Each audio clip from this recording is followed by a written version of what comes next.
नमस्कार. चंद्र राशीप्रमाणे सिंह राशीच्या व्यक्तींना नोव्हेंबर 2025 या महिन्यासाठी मी आता मार्गदर्शन करणार आहे. सिंह राशीच्या व्यक्तींना पूर्वार्ध जो आहे या महिन्याचा तो जास्त चांगला आहे.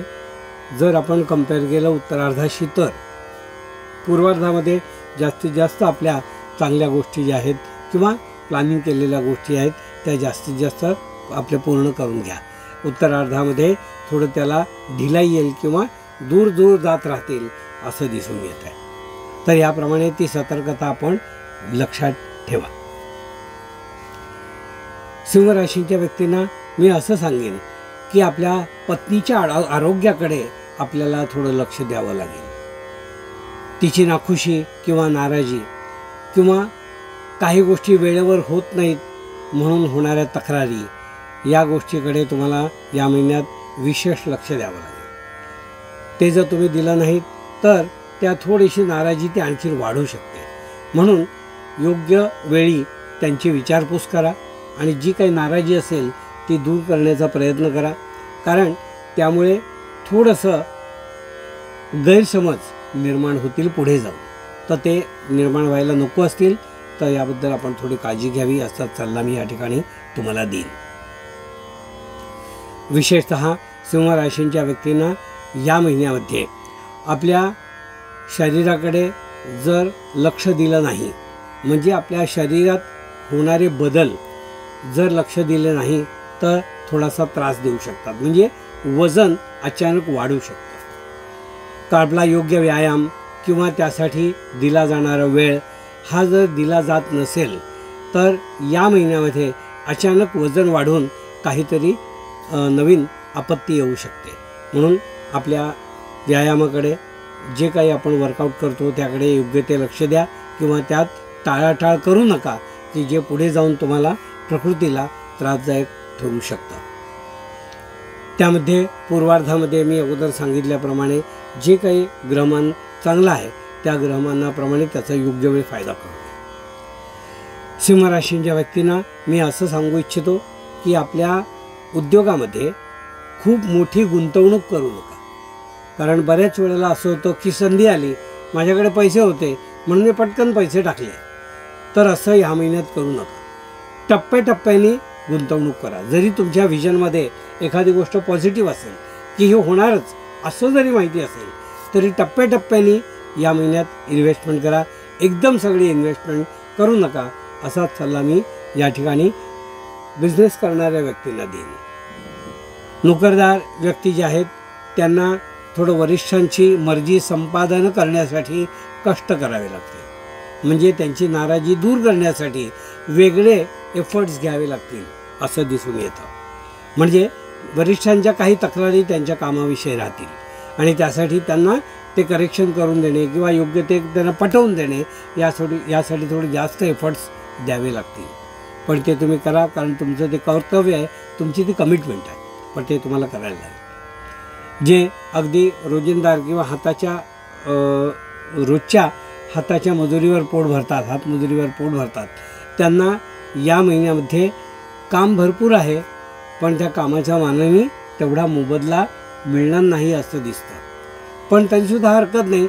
आज मोबदला जरी नाही मिळाला तरी त्या माणसाचे खुशी जी आहे ती तो मनुष्य खुश झाल्याची जो काय आनंद आहे त्या आनंदाच्या भरात तो तुम्हाला पुढे कामाला निश्चित बोलवू शकतो. त्यावेळेला तुम्हाला पुढे पैसे ते मिळू शकतात. म्हणून त्याप्रमाणे थोडीशी नाराजी न ठेवता आपण ठरवलेलं काम पूर्णत्वाला न्या असाच सल्ला मी या ठिकाणी तुम्हाला देईन. मित्रमंडळी आणि असे जे लोक आहेत त्यांनी दिलेला सल्ला फक्त ऐका, पाळू नका.